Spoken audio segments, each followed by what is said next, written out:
Hey guys, welcome back to another episode of the Flipside Podcast. I'm your host, Retro Ralph. This is episode, I think, 18.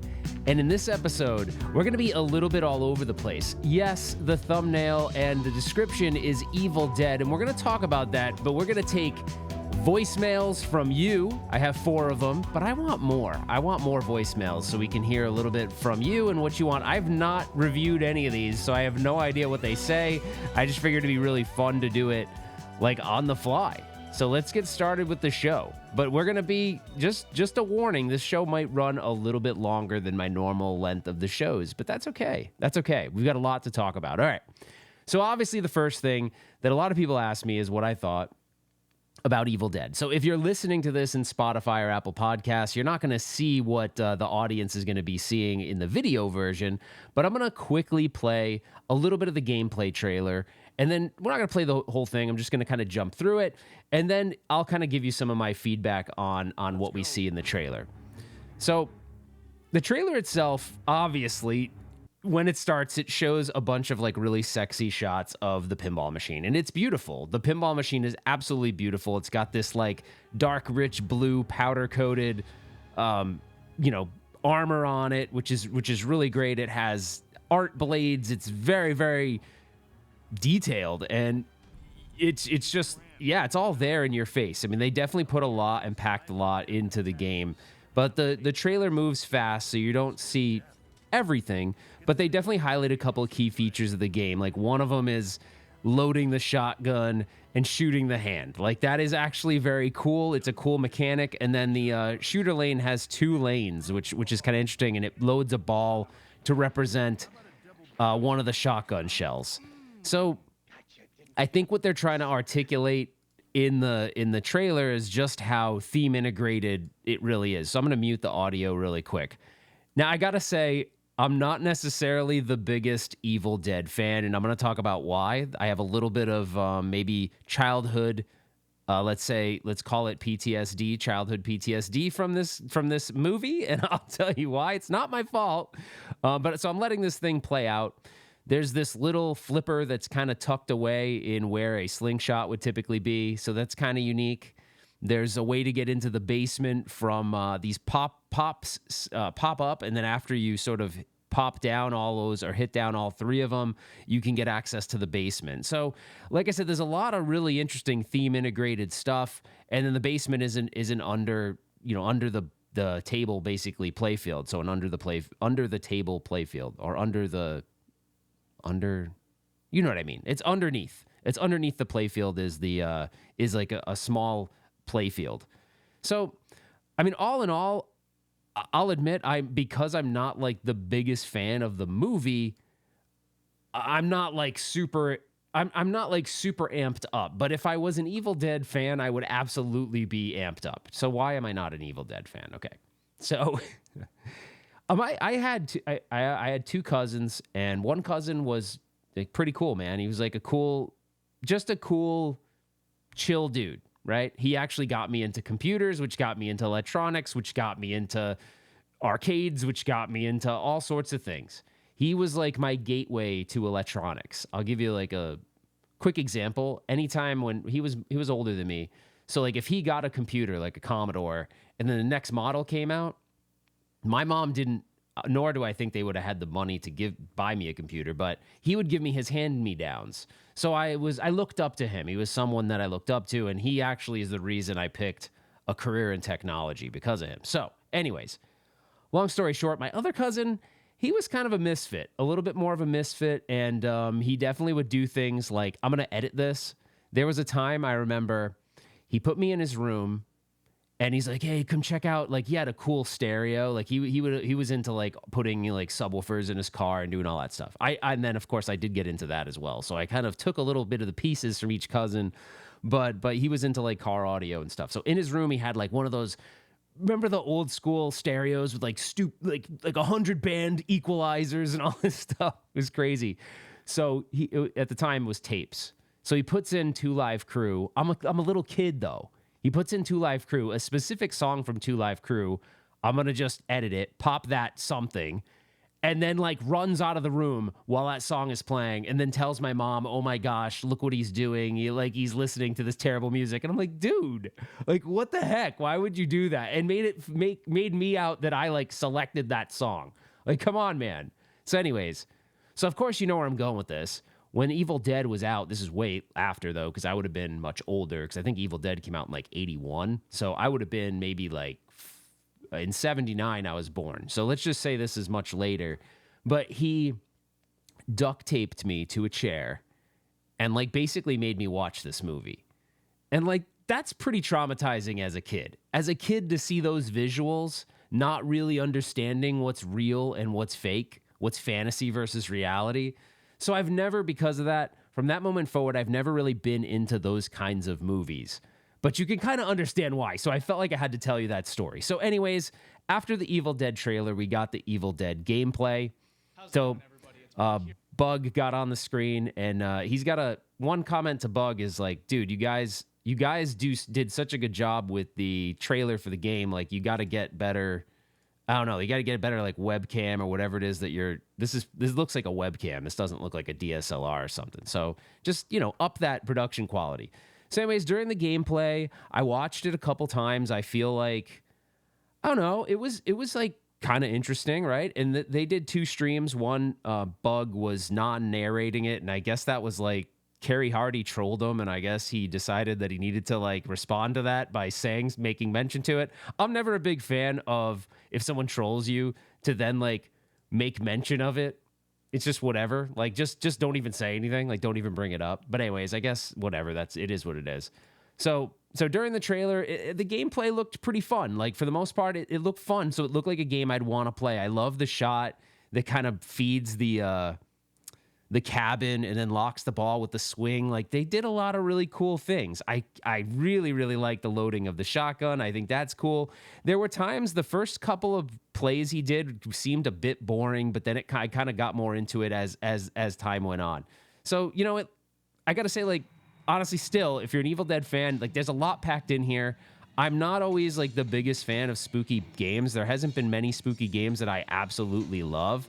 I will say, it's interesting. The spooky games that I do love, I don't know if they'd be really classified as spooky games, like Total Nuclear Annihilation, TNA. I really like that game. I think it's Scott Denisi that made that game. So I think that was brought to spooky, but like spooky created games, I'm just, there isn't one. It's almost like Jersey Jack for me. There isn't one that stands out that I'm like, oh my gosh, this is the game. But if I were looking at this and what they packed into it, I think I'll definitely want to play it. Like when it goes on site, I'm definitely going to be curious to play it. And it might end up being one of those games where even though I'm not a big fan of the theme or the movies, I might enjoy playing it. It wouldn't be something I'd add to my collection. I think in this case, you really have to be an Evil Dead fan to be really into it. But they did some creative things, and like the overall quality and the package, and with Franchi doing the artwork, it looks really good. Like this is the first game of theirs I look at and I'm like, man, I don't know. It's just I wasn't into Looney Tunes. I'm definitely not into Texas Chainsaw Massacre just because of what it is. Like I'm not into that. It's just not my thing. No offense if that's what you're into. That's totally cool. I think if you're into the horror theme, which is kind of what Spooky does, then you're a big fan of their company probably, and they'll probably have a lot more products in the future that you'll like. I'm more into stuff like Stranger Things, where it's not, I don't know if I'd consider it horror. I'd consider it more like maybe dramatic with a little bit of like, I don't know. I don't call those horror movies. I don't even know what they would classify it as. Like drama thriller, maybe. Like I'm more into that. So anyway, I think they're gonna have a lot of success with this game. I hope overall it's as good as it looks, because it looks great. And from the Bug live stream, or it's so weird calling him Bug, but from that live stream, it looks like it's gonna be a fun game. I think people are gonna enjoy it, right? So I don't know. The shots look fun. There wasn't like a lot of bricking going on. In the beginning, I felt like Bug was like warming up. So it's kind of interesting that he left that in, but I guess that's reality, right? I guess it's better that he left that in and he kind of warmed up. I felt like he was getting better as he played it. But yeah, I mean, hey, if you're an Evil Dead fan, then I think you're going to be really excited. All right, let's move on. I have some voicemails here. I have not pre-screened these. I have not listened to these, so I have no idea what's going on. So we're just going to go right into it. This first one is from Bill. We'll listen to it and we'll respond. This should be fun because I have no idea what Bill has to say, but we're going to find out right now. Yeah, I've got a question about build of material cost. You were on a podcast recently talking about cost between Pro, Premium, LE. And I think of a couple of games like CGC's Pulp Fiction and their various models, or the John Wick Pro, Premium, LE. Aside from different artwork and maybe a couple mechs, $2,000 to $3,000 of difference between those various levels. How does that cost get justified for building materials? Oh man, that is a loaded question. So Bill, thank you for leaving the voicemail. And if you haven't left one yourself, you can do so. I'll have a link in the description of the podcast. If you're on Spotify or Apple Podcasts, you'll have to jump over to Retro Ralph Live's YouTube channel and then click on the podcast there, and I'll have a link to be able to leave your own voicemail. So he's talking about build of materials and how you justify the cost. I have a little insight into this because George, when we were over at Stern for that initial tour, when we were doing the thing with John Wick, he kind of got into it a little bit. I think what's interesting is, Stern obviously has, and I'm just speaking for Stern because that's the only one I've ever had any sort of like insight into. With anything, right? You got to look at it. No matter what your company is and what they build, if they build a product, there's that's an electronics product or whatever, you're going to have a build of materials. And what that is it's all the things that you need to make up that thing, right? If it's a pinball machine, like what are all the pieces, parts that I need to make that pinball machine? And then the company looks at the total cost of the game with all the components that you need. And then they have to factor in, okay, we have a certain profit that we want to make on this device, and we have to also factor in the fact that the distributors have to make money too, and then they kind of set that price. And I think what is the difficult part is whoever the design team is on that game at the time, they have to figure out how they work within that budget. And I don't think that Stern is that flexible with those budgets nowadays. Like, I think this is the budget and you have to figure it out. So if you decide you want a more expensive mech in that game, then they have to cut corners somewhere else. I really think that's as rigid as it is, or at least that's how it seemed when they were explaining it to us during that tour, that the build of materials can be rather rigid and you got to work within your means. And obviously the different models have slightly different cost profiles as far as how much they're able to spend. And I don't know that it goes up I don't know that the amount of budget goes up to meet the price we see out in the open market when we buy it. So that's a tough one, Bill. I mean, that's the thing. Like, will we ever know what the total cost is of that build of materials, and then what the delta is between Stern's cost or any of these manufacturers' cost and then what they charge us? I don't know that we'd ever know that. I think Stern and any other company is going to keep that close to the chest. It's a good question. I think all I would be able to do is speculate on what I think the build of material cost is to Stern. And so I don't think that would be fair to even say. I'm sure it's significantly less than what we pay because they have to make profit. I'm also, it's interesting. I think some of these mechanisms probably do cost a lot of money to make. And so on a game where you see less mechanisms and maybe you don't see the value, that's kind of interesting, right? Because some people put value on more stuff in a game. I've really, as I've matured through this hobby and like evolved, I think I'm more into the gameplay than I am into like too many mechanisms. Like, I don't need, if the game shoots really fun and there's fun shots and there's like a mech or a toy here and there, and it's a fun one, then that's enough for me. I don't need to have like a bloated playfield with a bunch of stuff. As a matter of fact, I would prefer a playfield that doesn't have as much stuff on it. So it just depends. I mean, that's the thing about pinball. It depends on what you really like and what you enjoy. Some people really like mech-packed games, and I think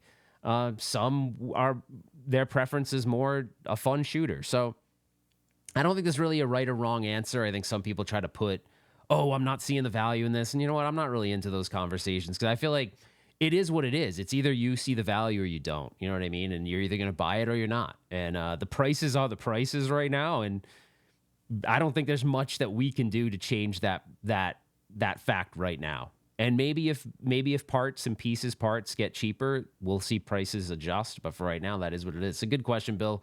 I know I didn't fully answer it, but that's about the best answer I can give you. Okay, this next one is from Combo Chuck. Again, I haven't seen any of these, so I don't know what they are. So let's see. Hey, Ralph, this is Combo Chuck. I got into pinball about the same time as you, and like you, it failed to grab me until about a few years ago.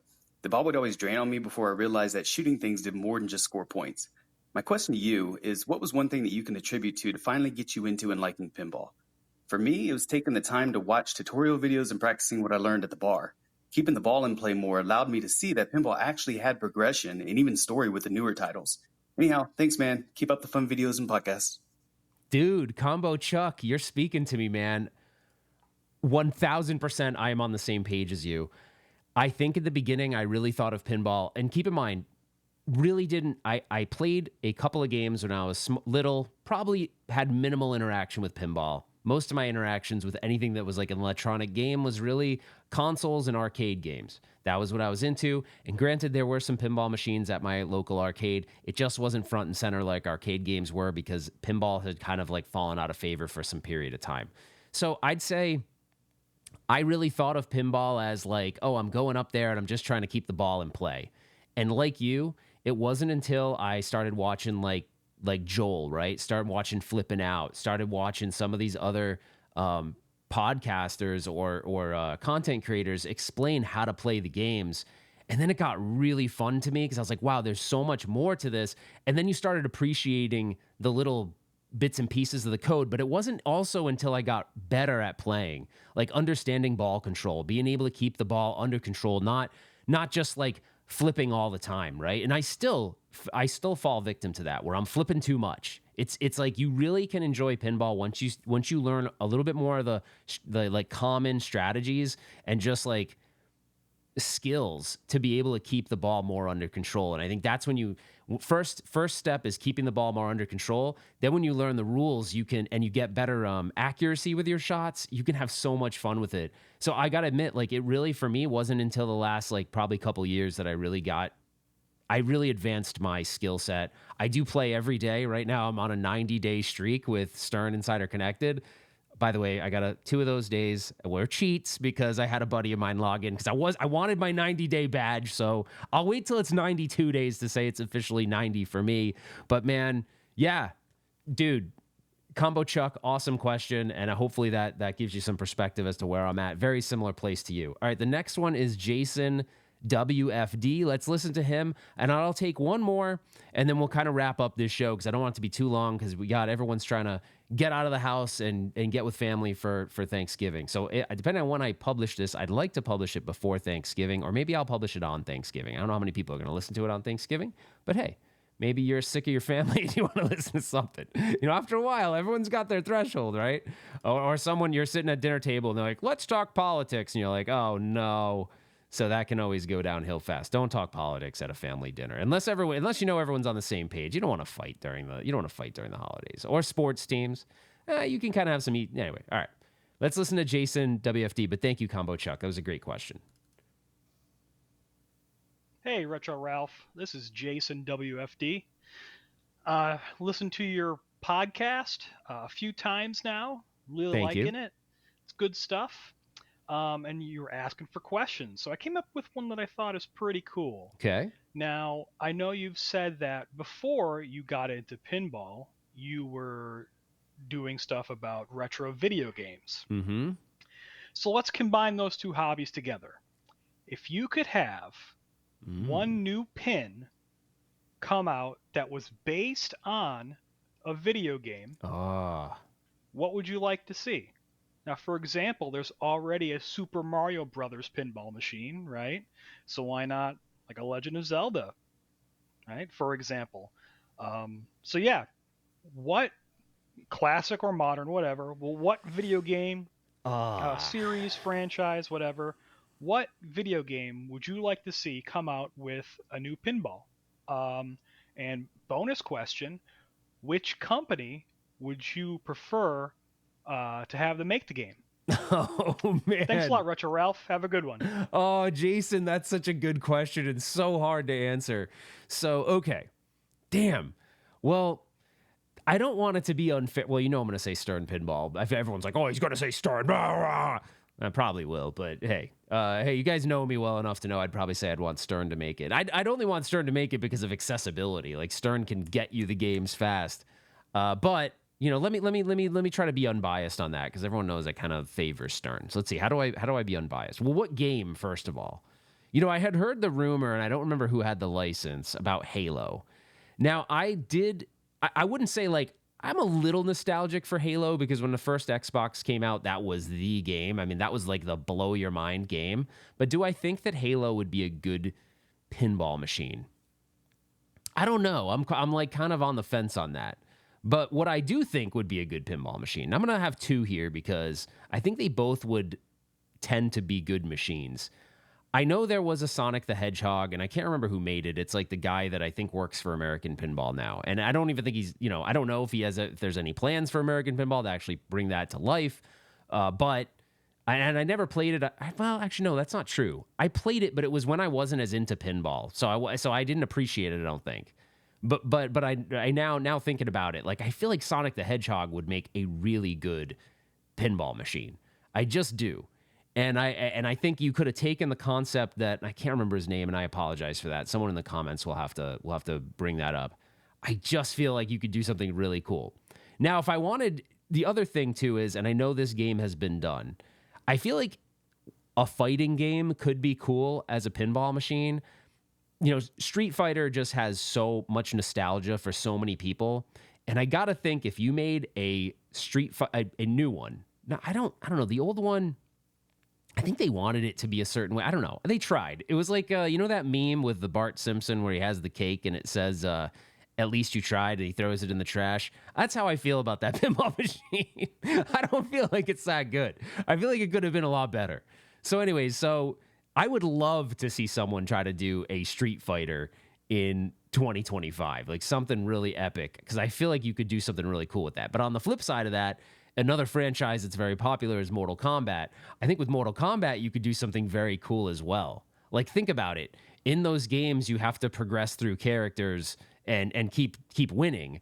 I feel like you could do something really cool with the modes of each character and really bring you into the world of that character, because now Street Fighter and Mortal Kombat have expanded quite a bit that universe, so you could definitely tell some cool stories around that. So I know maybe that wasn't what you'd expect me to say. There's a bunch. I like so many video games, but no one's going to want a Sinistar pinball machine. Maybe in the 80s that would have been really cool, but now I think that universe is really shallow. There isn't really much to it, so you'd have to build a cool story around it, and I don't know that there's enough there to build something. Now, being super selfish, if you wanted me to say, like, what game would I want, I would love to have a Streets of Rage pinball machine, but again, I don't know that universe is expansive enough to really do that, and I don't think there'd be I just don't think there'd be enough of an audience for it. So to answer your question, I'd say Sonic the Hedgehog, but really do it well, or a Street Fighter or a Mortal Kombat, like a fighting game, because I think a fighting game and those universes are pretty expansive, so I think you could actually do a lot of cool stuff with that. So that would be my answer, and then who's going to make it? It'd be really cool for Jersey Jack to make something like that, because I feel like their attention to detail is there. Man, I'll tell you this. I'm going to go off on a tangent. I was at Electric Bat last night for another tournament. I'm going to try to really keep this to 30 minutes. I don't want to go over that time. But I was at Electric Bat. You guys know, if you watched the prior podcast. If you didn't, go back and give it a listen. But I talked about how I won the tournament. It was the first week of the tournament I won it. So I had to miss a week because I was traveling for work. That was when my buddy logged in for Insider Connected for those 2 days to help me out. And then, where was I going with this? Shoot. No, I hate when this happens. I hate when I brain fart. What was I talking about? Oh, Jersey Jack. Oh, okay. So, yeah. So I'm at Electric Bat. After the tournament was over, I was mid in this tournament. I think I got second place, third place, fourth place, second place. So not great. I was in the middle of the road. There was like 105 or 109 people ish. I think I landed somewhere in like the middle, right? So not terrible. I had a really good time though. My buddy Rudy came, and we had a good time. And I got a chance to talk to Kale for a while and Rachel for a little bit, and catch up with some friends I haven't seen in a while. So we got a chance to play Avatar more. I don't know. The more I play it, the more I don't like it. That's actually the thing, is like, I'm just finding it's just not that fun. Although I did want to keep playing it because I wasn't scoring well. Like, I wasn't doing well. I don't know all the rules. But there's just, like, I really thought I liked the underplay field until I really played it again. And I was like, man, that first lower play field is just boring. And I don't know. It just feels like you're not really controlling what you're controlling. So, and then the crab thing really isn't that cool either. I don't know. Like, it's just, I want to like it though. That's the thing. I really feel like there's some good people at Jersey Jack. I want to like it. I just feel like Avatar was bad for me from the start because I don't really care for the movies. Like, I shouldn't say I don't care for them. It's not like I have all this nostalgia for them. I watched them once and my life moved on. I wasn't like, I need to watch that again. Like, and maybe that's just because I'm older now and something has to really wow me. But when I watch Terminator 2, I watch that almost annually. I watch it almost every year. Back to the Future, I watch that probably multiple times a year. Ghostbusters. They're movies from my childhood that I revisit often, and they're still good today. Avatar was like really cool and really exciting when I saw it, and then I didn't care anymore. Maybe the characters just didn't connect with me. I don't know what it was, but it's just like Back to the Future. You wanted to be freaking Marty McFly. This guy is cool as hell. Like, this guy is awesome. You know, and it was like all these cool, like, he's skateboarding, like, it's just, he was kind of a badass of the 80s, right? Even though nowadays he probably doesn't look like a badass. Like, I don't mean now meaning his age. I mean, if a kid watches it now, I don't know if they would think Marty's as cool now as we thought, right? I'm like, holy crap, he's got plutonium. He has this cool doctor friend Doc who's all into electronics. Like, I love this guy. I want to go hang out with Doc, you know? Which is weird too, because you're like a little kid and you're wanting to hang out with this old guy who's got all this gadgets and stuff. But I don't know, nowadays that they'd somehow figure out a way to make that weird. But anyway, what the hell are we talking about? Anyways, that's what we're talking about. So yeah, I guess it'd be really cool. I'd love to see, just because I want to see a win for Jersey Jack. It'd be really cool for Jersey Jack to make something cool. They just haven't made something to date that I'm just super excited about. I did play Pirates of the Caribbean at Expo, and I really did like that. But again, you're at Expo, it's loud, you can't really hear it as good. I don't know. Maybe one day I'll be able to play that in like a more controlled environment, and maybe that game would blow me away. But Guns N' Roses, I like the music, don't like that game. Dialed In, Godfather, I feel like it's kind of boring. Yeah, they don't have like a lot of wins for me. Hobbit is kind of cool. I did like Hobbit. I liked Hobbit, but yeah, I want to like a Jersey Jack game. I'm hoping they eventually do a theme. A theme I'd like to see Jersey Jack do, and I think this rumor is squashed at this point, is I was very excited at the idea of the Matrix. And you want to know why? I was like, holy crap. You're in the Matrix. You got to get out and go to the phone booth. Like, imagine like a mechanism where like the phone booth is there and you got to get the ball in it. You know what I mean? And like, I don't know, just there's so many things you could do in that game that would be cool. Like Mr. Anderson, there's just so many cool things. So hopefully maybe we'll see that one day. I just feel like it would make an amazing pinball machine, and it'd be great for Jersey Jack to make something that everybody wants. I feel like they have not had that title that everyone just goes, holy crap, I need this game. I think they'll get it eventually. Eventually they'll do it. It just hasn't happened yet, at least for me. And I think a lot of people actually have that same sentiment towards Jersey Jack. But I don't think anybody wants to see, everyone wants that. They want to see Jersey Jack make that one game. It's going to be like, holy crap, I need it. Like, I got to get it.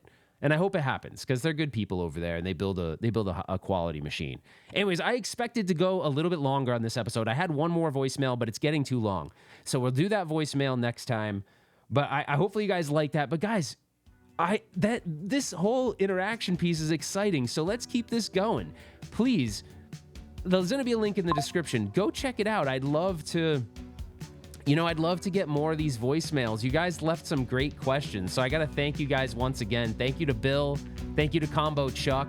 And thank you to Jason WFD. Awesome questions. And actually, why don't you guys answer the questions as well? What game would you guys want to see that's based on a video game as a pinball machine that hasn't been made before? What would that be to you? What would your favorite one be? I think that's a cool question. If you're watching it on YouTube, you can definitely leave it in the comment section. I appreciate every single one of you. I hope everyone has an awesome Thanksgiving. I'm grateful for you guys as listeners. I'm grateful that this year I got to meet a lot of you guys at Pinball Expo. And I'm grateful that you guys have come along. Some of you have come along this journey with me, and I have introduced you into something you didn't even know that you'd like as much as I do, right? And I think that's pretty cool. I think it's cool to get some of these like people that grew up in the same era I did, where they were not surrounded by pinball, and now they're discovering it and realizing how cool it is. You know, Combo Chuck's comment kind of reminds me of that, right? He's like, after I learned and really dove in, I liked it more. So give it a chance. I think it's one of those things, if you warm up to it, you'll really enjoy it. Anyways, we've hit the 30-minute mark. Thank you guys so much. Best listeners ever. If you like the video, let me know in the comments or like the podcast. And we will see you on the flip side. Take care, guys. Happy Thanksgiving.